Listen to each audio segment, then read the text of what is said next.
ಕರ್ತವ್ಯ ಲೋಪ 5 ಪೊಲೀಸರ ಅಮಾನತು.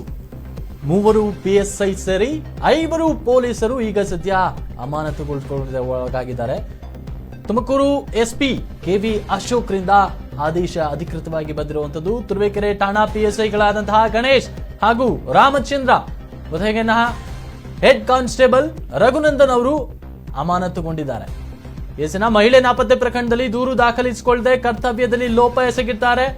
ಇನ್ನೊಂದು ಪ್ರಕರಣದಲ್ಲಿ ಬಡವನಹಳ್ಳಿ ಠಾಣಾ PSI ನಾಗರಾಜು ಮತ್ತೆ ಹಾಗೇನ ASI ಸುರೇಶ್ ಅವರು ಸಹ ಅಮಾನತುಗೊಳಿಸಿ ಆದೇಶವನ್ನ ನೀಡಿದ್ದಾರೆ SP KV ಅಶೋಕ್ ಅವರು.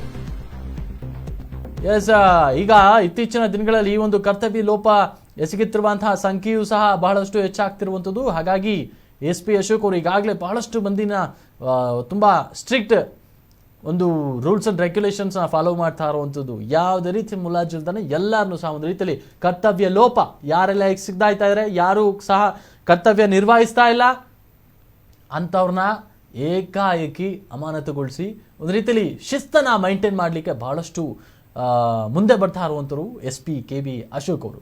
ದಲಿತರ ಮೇಲೆ ಸವರ್ಣೀಯರ ಹಲ್ಲೆ ಆರೋಪದ ದೂರು ದಾಖಲಿಸಿಕೊಳ್ಳದೆ ನಿರ್ಲಕ್ಷ್ಯ ವಹಿಸಿದ ಹಿನ್ನೆಲೆಯಲ್ಲಿ ಅಮಾನತುಗೊಳಿಸಲಾಗಿದೆ ಎಂದು SP ಅಶೋಕ್ ಅವರು ಹೇಳ್ತಾ ಇದ್ದಾರೆ.